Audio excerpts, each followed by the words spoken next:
Ginamit ni Yun Song ang isang teleportation scroll at pagdating sa bayang ito, agad na napansin niyang malamlam ang mga mukha ng mga tao dito. Ang ilan sa kanila ay nangangarap ng mga teleportation scroll upang makalisan sa lugar na ito. Naisip rin niya na sa halip na magmakaawa, mas mainam na maghanap na lamang sila ng mga halimaw. Hindi nagdagat. Natuklasan niya na kailangan niya ng dalawang karagdagang kasapi upang makapasok sa isang dungeon. Ito ang hamon ng mga solo players. Nang bumalik siya sa bayan, si Yun Song ay isa na sa mga tao na umaaligid na naghahanap ng isang bagay habang umiiyak sa bayan ng Rihad. Narito rin ang alt character ni Rin, siya rin ay naghahanap ng makakapareha dahil lahat ng dungeon sa Rihad ay nangangailangan ng tatlong tao. Pagkatapos ay narinig niya ang isang taong naghahanap ng mga kasamahan, ito ay si Yun Song, at tila isang bata na nawawala sa gitna ng isang tindahan. Iniisip ni Rin na marahil ay gumagamit din siya ng alt dahil sa kanyang kasuutan, hindi pa rin nagbabago ang mga pananamit ni Yun Song na para bang isang beginner. Pagkatapos, lumapit si Rin at sinabi kay Hyun Song na siya rin ay naghahanap ng isang grupo. Nagpakilala si Rin kay Hyun Song at ginawa rin niya ito. Sinabi rin niya sa kanya tungkol sa kanyang kapatid na sasali sa kanilang grupo sa paghahanap. In-approve din niya ang pagkakataon na tanungin si Yun Song kung pwede siyang sumama sa kanilang paghahanap sa loob ng isang panahon dahil sa pag-level up sa Rihad ay kinakailangan ng maraming oras. Iniulat ni Hyun Song ang kanyang level kay Rin ngunit wala itong ideya kung gaano ito kababa. Nagtaka rin si Rin kung kaya ng lalaking ito makasabay sa kanilang bilis ng paghahanap. Ang kanyang kapatid ay isang speed-based dual blade wielder kaya't maaaring mabilis silang mag-hunt. Pagkatapos nyon, natanggap ni Rin ang mensahe mula sa kanyang kapatid at magkakasama na sila. Dahil dito, nadagdagan na ang kanilang team. Sinabi ni Hyun Song na dapat niyang bumili muna ng bagong espada.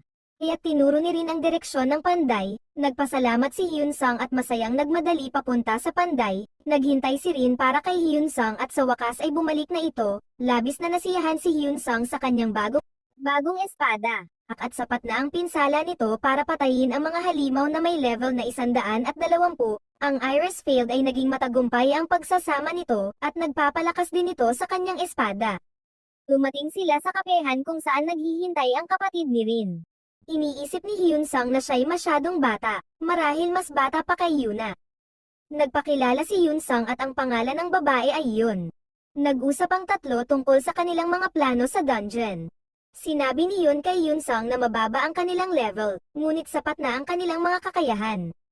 Sinabi ni Hyun Song sa kanya na huwag siyang mag-alala dahil siya rin ay mababa ang level. Iniisip din niya na sa kanyang kumpiyansa, malamang ay magiging malakas sila.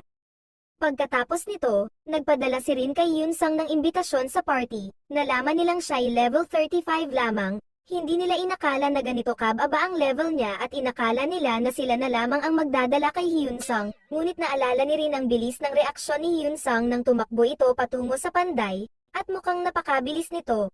Kahit pwedeng ihambing sa mga may level 80, iniisip ni Rin na marahil ay dapat na itong may kahit na legendary rank class. Upang magkaroon ng mga ganoong uri ng stats, kinakabahan pa rin si Yun Song dahil baka kanselahin ng dalawang ito ang kanilang grupo.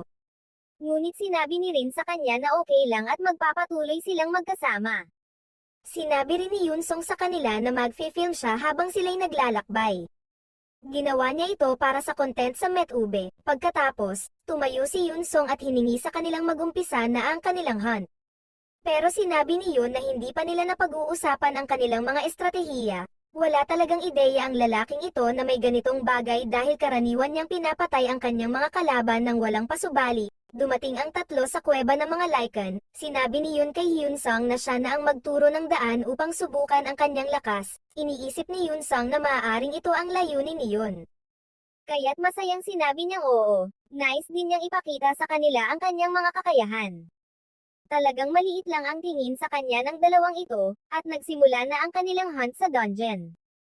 Maraming mga abiso na nagsasabi na ang dungeon ay hindi pa gaanong naililinis kaya't mas malalakas ang mga halimaw, ngunit mas marami rin ang kanilang makukuhang karanasan. Nag-umpisa na rin si Hyun Song na mag-film at isinuot ang kanyang maskara. Naguguluhan ang dalawang ito, ngunit sinabi niya na ito ay para lamang sa kanyang persona sa video. Biglang sumulpot ang isang venom monster, isang banta na may mata ng tao na tila lobo. Sumalakay ang halimaw at hinamon ni Yunsang ito ng pagsugod na may parehong lakas. Si Rin at si Yun ay nagulat at natakot ng sabay-sabay, iniisip nila na baka madali na lamang mamatay si Yunsang sa ganitong paraan, pero si Yunsong ay malinis na hiniwan ng kanyang espada ang pasugad na kalaban, at halos malaglag ang panty ng dalawang babaeng ito sa gulat, na sinabi ang swabe ng galaw ng ating bida. Si Yunsang ay nagwawagi laban sa kanyang kalaban, at nang magkaroon na ang halimaw ng isang tumpok ng mga bangungot, ginamit ni Yunsang ang kanyang nocturne skill. Sumulpot ang Black Lightning sa pag-atake sa halimaw, at sa ganoong paraan ay napinsala ni Yunsang ang lobo. Hindi pa rin makapaniwala ang dalawang ito sa kanilang nakita. Ginawa ni Yunsang ang isang bagay na hindi kayang gawin ni Rin. Kahit paggamitin niya ang kanyang pangunahing karakter, tinanong ni Yun ang kanyang mas matandang kapatid kung posible bang gawin ang ganoon. Si Rin ay namangha at naisip niyang dapat na talaga niyang i-recruit si Yunsang sa kanilang guild. Lubos na masaya si Hyunsang dahil ipinakita na niya ang kanyang kakayahan sa kanilang dalawa. Sumugod siya sa susunod na grupo ng mga Lycans at patuloy na humahakbang sa harapan. Iniisip ni Yun na mukhang mas mabilis si Hyunsang kahit na siya'y isang speed-type player. Hinarap ni Yunsong ang mga Lycans na pasugad sa kanya, at swabe lang niya itong binigyan ng mga slash sa kanyang espada. Pagkatapos ng pinsala at pag-imbak ng mga nightmare debuff sa kanila, ginamit muli ni Yunsang ang kanyang nocturne skill na habol ni Yun si Hoinsong ngunit halos tapos na ang laban, napatunayan na ni Yun ang pagkakaiba ng kanilang lakas, si Rin ay nahihirapang habulin siya. Agad na nahabol ni Rin si Yunsang, at sakat sakali nagpatuloy na itong tumakbo at pumunta sa susunod na punto, wala nang ibang magagawa ang dalawang ito kundi sundan ang tuntunin ni Yunsang. Ang susunod na grupo ng mga biktima ay sumulpot sa harap ni Yunsang, yamang ang kanyang mga kasanayan ay nasa cooldown pa. Gagamitin niya sila upang eksperimentuhan ang kanyang mga atake. Sinusubukan niyang gamitin ang iba't ibang paraan ng pagsalakay habang nag-e-enjoy. Nakita rin niya si Yun na nasa gitna ng kanyang laban. Iniisip ni Yun na talagang cool ang dual blades at naisip niyang subukan ang mga ito sa hinaharap. Tunay nga namang nag-e-enjoy ang lalaking ito sa loob ng idea. Dumating na ang leader ng Hero Guild, ngunit wala nang makakamit pa ang kanyang mga plano dahil tapos na ang laban.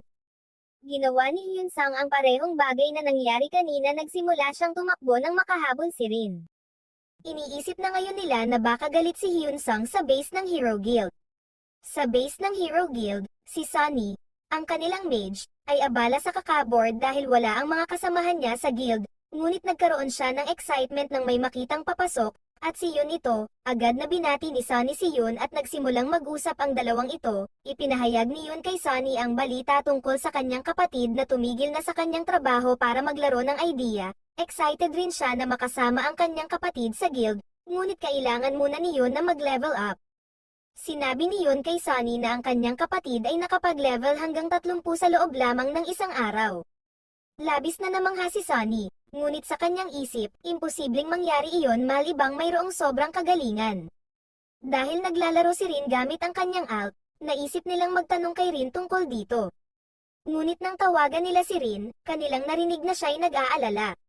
Ipinaalam ni Rin na tatawag na lang siya sa kanila mamaya dahil siya'y abala. Sa kasalukuyang sitwasyon, napagpasyahan ng dalawang ito na mag-hunt na lang ng magkasama. Patuloy pa rin ang dalawang itong magkasamang tumatakbo. Sa kanilang isipan, mukhang galit si Yunsang sa kanila dahil sa pagkaka-underestimate sa kanya. Tilang naputol na ang plano ni Rin na kunin si Yunsang sa kanilang guild. Tapos, natagpuan ni Yunsang ang isang Lycans. Gusto niya itong patayin ng mag-isa. Bumalikwas ang dagger ni Yunsang, at pagkatapos, itinuloy ang laban gamit ang magic bullets. Ang mga natamaan ng bala ay hindi na pinansin ni Yunsang, at nagpatuloy siyang pumatay sa natitirang kalaban. Kailangan lamang niyang mabangga ang mga ito ng bahagya upang magkaroon ng nightmare stack, at pagkatapos ay ginamit niya ang kanyang nocturne skill. Si Yunsang ay may planong gawin ang isang full swing attack habang ang lahat ng mga Lycans ay natutulog pa. Sa kanyang galit, pumatay si Yunsang ng 11 Lycans sa isang bugso ng puwersa. Ngunit siya'y nagalit pa rin dahil sa dami ng mga pinatay niyang kalaban, isang beses lamang siyang nag-level up. Nakita ni Yunsang si Rin at Yun at akala nila ay samobra siya sa kanyang ginawa. Tinanong niya sila kung kailangan bang magpahinga muna bago magpatuloy. Nagkaroon ng ginhawa ang dalawa at nagpahinga sila sa lupa. Hindi nila ininde kung mukha silang magulo o hindi habang sila'y nagpapahinga. Habang sila'y nagpapahinga, si Yun Sang ay nagpatuloy sa kanyang paggalaw at pagsasanay gamit ang kanyang espada. Naramdaman ng dalawang ito ang pagkukulang nila at hindi nila tiningnan si Yun Sang. Inakala ni Yun Sang na natapos na ang kanilang pahinga at bumangon na. Ibinahin ang kanyang pacing para magtangkang habulin ng dalawa, pero habang sila'y nagtatakbuhan, si Yun Sang ay patuloy na nag-aaral sa paggamit ng kanyang espada. Iniisip ng dalawa na galit si Yun Song sa kanila, at pinaparusahan sila nito. Tapos ng ilang oras na takbo, ang party ni Yun Sang ay nakatagpo na ng isang elite na halimaw. Sinabi ni Yun Sang sa kanila na siya ang bahala sa elite at siya na ang aasikasuhin nito. Habang sila'y maaaring mag-focus sa ibang kalaban, sobrang pagod na ang nararamdaman nila kahit pa sa pagtakbo lamang, ngunit hindi nila pwedeng hayaan si Yun Sang na gumawa ng lahat ng trabaho, kaya't sila'y naghanda para sa laban. Nagsimula si Hyun Sung sa kanyang mga atake. Tinamaan niya ng espada ang elite na halimaw, pagkatapos ay ginamit ang kanyang magic bullets. Itinapon niya rin ang kanyang dagger, ngunit napadeflect ng halimaw ito. Ngunit ito'y isang paraan lamang upang makalapit si Hyun Sung at makapagbigay ng serye ng atake. Matapos nito, sumiklab ang galit ng Elite Lycan, ngunit dahil sa dami ng mga nightmare stack na natanggap nito, pinatay siya ng skill na Nocturne ni Hyun Sung. Nang matapos ang laban, pinansin ni Hyun Sung ang mga kasanayan sa pakikipaglaban ni Yuna at Rin. Talagang malakas ang dalawang ito. Pagkatapos patayin ang natirang mga Lycan, sobrang pagod na ang nararamdaman ng dalawa. Gusto na nilang magkaroon ng sapat na pahinga ngayong pagkakataon. Uupo na sana si Hyun Sung at magpapahinga nang bigla itong makakita ng paboritong notification. Ang narcolepsy skill ay na-activate, nagmulat muli ang kanyang mga mata at nagblanka ang kanyang paningin, at inactivate ang somnambulism skill. Ang skill na ito ay may paraan ng pag-activate sa mga mahahalagang sandali. Napansin rin ng dalawa na si Hyun Sung ay nagumpisang matulog, akala ni Rin na ito ay normal lang pagkatapos ng paghahanap ng mga kalaban.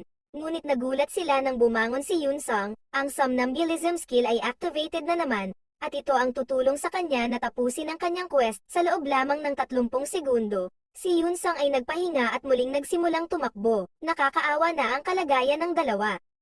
Si Rin at Yuna ay patuloy pa rin sa kanilang paghabol kay Hyun Sung. Nakakita sila ng mga items na nakalatag sa lupa at naisip na kunin na lang ang mga ito para kay Hyun Sung.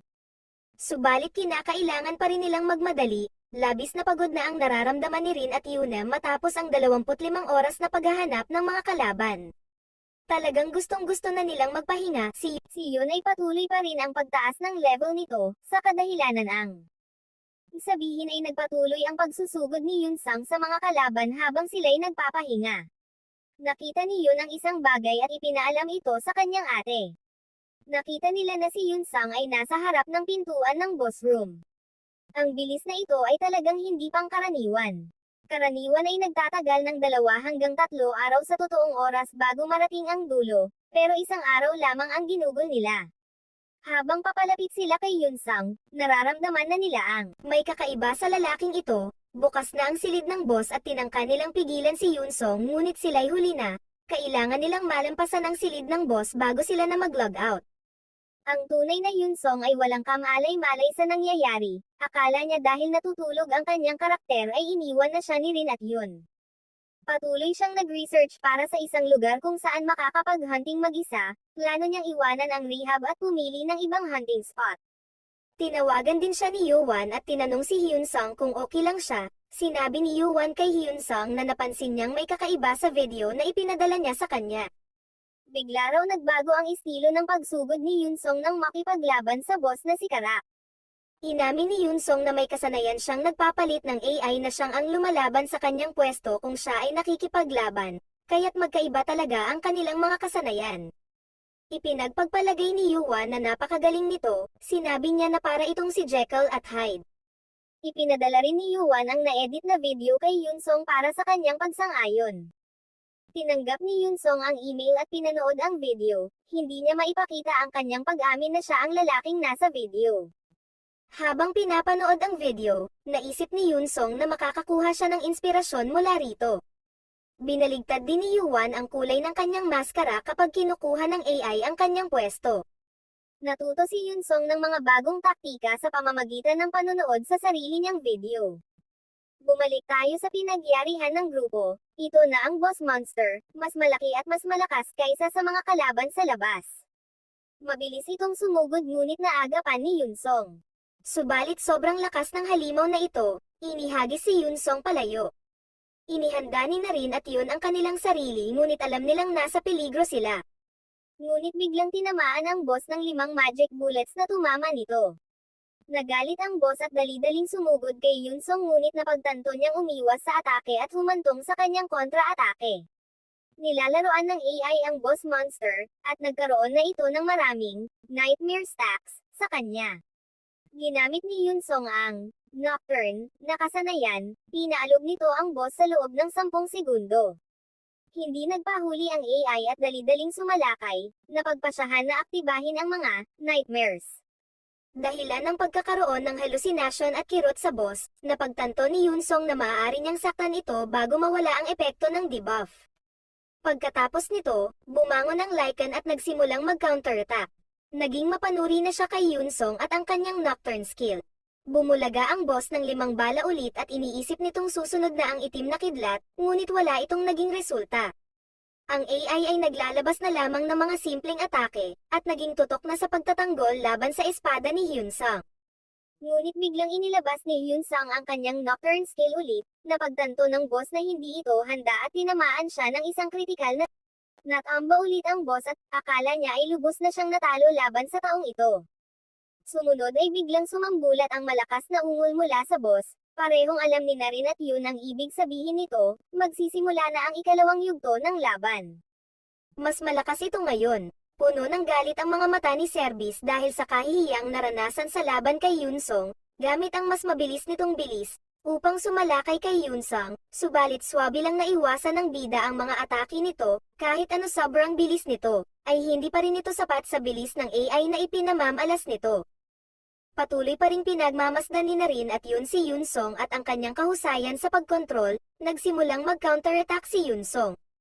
Kada beses na magtangkang umatake ang malaking masamang lobo, sinasagasaan ni Yun Song ito gamit ang kanyang espada na parang sibat. Tuwing ganoon, lumilikha si Yun Song ng distansya sa pagitan nila upang maiwasan si Service. Ginamit ni Yun Song ang kanyang mga magic bullets at tinamaan niya si Service, nagdulot ito ng pagkabahala. Ginamit ito ni Yun Song upang pablef ang halimaw. Naghihintay pa rin ito at nag-aabang na mahit siya ng itim na kidlat, ngunit walang nangyari. Iniisip ni Service na baka nagkakaroon lamang ito ng cooldown. Napansin ni rin ang lahat ng nangyayari sa labanan, sinasadya ni Yun Song na paglaruan ang emosyon ni Service. Patuloy niyang ginagamit ang takot na idinulot ng itim na kidlat sa isip ni Service. Sumubok si Service na tumakbo at lumayo kay Yun Song, na nag-iisip na mas mabilis ito kaysa sa kanya. Biglang huminto si Yun Song at ginamit ang kanyang Sabbath of the Dead skill. Ito ay isang pagsasalaysay na si Service ay mamamatay na. Ito'y nagulat at nawalan ng kaluluwa sa loob ng 1 minuto, lahat ng pinsalang matatanggap nito sa loob ng 1 minuto. Ang lahat ng pinsala na natanggap ni Service sa loob ng 1 minuto ay dadoblehin. Ginamit ni Yun Song ang kanyang Reaper's Chain at ito ay tumagos sa katawan ni Service, at sinundan ito ng itim na kidlat, wala nang naging pagkakataon si Service, natalo na siya at naituring na tapos na ang dungeon, tumaas ang DP at karanasan ni Yun Song, at ang kanilang grupo ay nakatanggap ng doble na halaga ng loot. Dahil sa eksklusibong quest na nabuksan, tumaas din ang level ni Yun. May espesyal na abiso ring lumabas. Nakapagtamo na si Hyun Sung ng antas 50 at nabuksan ang isang eksklusibong misyon. Matapos ang kanyang laban, natulog ulit si Hyun Sung. Tahimik na tinitigan ng dalawang ito ang kakaibang asal ni Yun Song. Nalaman nila na mas mainam na bantayan ang kanyang mga loot habang siya'y natutulog. Nagtalo rin sila kung dapat ba nilang dalhin si Yun Song sa isang inn, ngunit hindi sila sumang-ayon dito. Tunay ngang labis na malalim ang pagkakatulog ng lalaking ito. Babalik tayo sa Inferno Headquarters, natuklasan ng leader ng koponan na si Hyun Sung ay umabot na ng antas 53, kumuha siya ng kanyang cellphone at nagsimulang mag-type ng ilang numero, Ipinahayag ng lalaking ito sa mga higher UPS ang pag-akyat ng antas ni Hyun Sung dahil sa eksklusibong misyon na nabuksan. Ipinagutos ng mga higher UPS sa lider ng koponan na simulan ang pagmamanman sa isang tiyak na NPC na tinatawag na Iron-Blooded Monarch. Iniulat rin nila na si Hyun Sung ay kasalukuyang nasa ilalim ng narcolepsy skill at magigising ito pagkatapos ng 7 oras sa totoong oras. Dahil sa eksklusibong quest ni Hyun Sung, nagkaroon ng malaking kastilyo sa lungsod ng Venua sa loob ng imperyo ng Iron-Blooded Monarch. Ang Benwea ay isang lungsod na napaligiran ng tubig at na-inspire mula sa Venice. Ito ay isa sa mga pinakamagandang lungsod sa loob ng mundo ng idea. Nagiging maingat ang mga mataas na opisyal dahil alam nila na maaaring subukan ng NPC na ito na ipadala ang ilang surveyor para sa misyon. Kaya naman kung nais mong subaybayan ang mga susunod na matitinding bakbakan ay tumutok ka lamang sa ating kwento at e-open mo lang ang iyong notification bell at huwag mo na rin kalimutan na mag-like, comment pagkatapos mong mag-subscribe. やめてください